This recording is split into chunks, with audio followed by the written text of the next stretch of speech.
dama mun yi magana da ita a waya cewa in mun haɗu za mu ragargashe.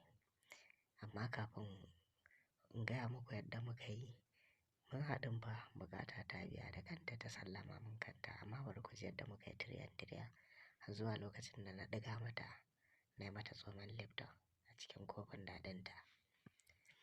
Muna chatting ne da ita bayan ta karɓi lambar wayana. Sai nake ce mata gaskiya akwai kayan alatu masu gani wanda in mutum ya gani zai ga sun burge shi kuma suna ɗaukan hankali. Ina ma mallaki na ne? Ta ce menene? Na ce mata 'yan abubuwan nan mana masu daraja guda biyu. Ta ce me kenan? Na ce dukiyar Fulani da kika tara ga su nan masu ɗaukar hankali manya-manya da su. Ta ce to ai tunda na ce maka ni taka ce kuma da abin da na mallaka ai naka ne. Na ce mata to shikenan. Yanzu gobe da safe za mu haɗu da ke in muka haɗu zan duba wannan dukiyar nawa in gani ba dai kin ce nawa bane? Ta ce eh. Na ce to in mun haɗu zan duba kayana zan tattaɓa su in ga ya suke. Kar fa ki zo ki bani matsala ki bari in duba abin da mallaki na ne. Ta ce a ba matsala.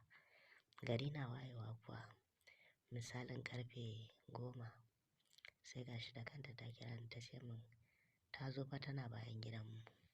Sai na ce to ga nan fitowa. Domin a lokacin na gama karyawa kenan. Na ƙoshi sosai. Na zagaya na ganta, ina ganin ta ko na je na miƙa mata hannu muka gaisa kamar yadda namiji yake yi da namiji in sun haɗu. Na riƙe hannunta ba mu tsaya ko ina ba ko sai fada ta.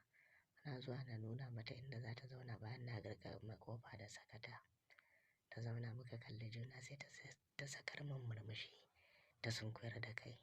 Na ƙara na rage nisan da ke tsakanina da ita. Ai ko kai tsaye ban tsaya wata ba na ɗora hannuna a kan ƙirjin. Nan fa tayi wani ajiyar zuciya.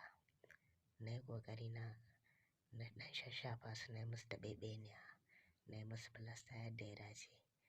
Duk dai bata nuna wani damuwa ba. Duk jikinta ya yi la'asar. Ai kuwa ban yi wata ba na zaro su na fito da su. Na gan su gwanin sha'awa kyawawa da su. Nan fa na fara tanɗe mata su. Na tanɗe mata su ita kuma ta rufe idanunta. Na ci gaba da tanɗe su, na ci gaba da tanɗe su. Sai da na tabbatar da cewa na fara kunna mata wuta.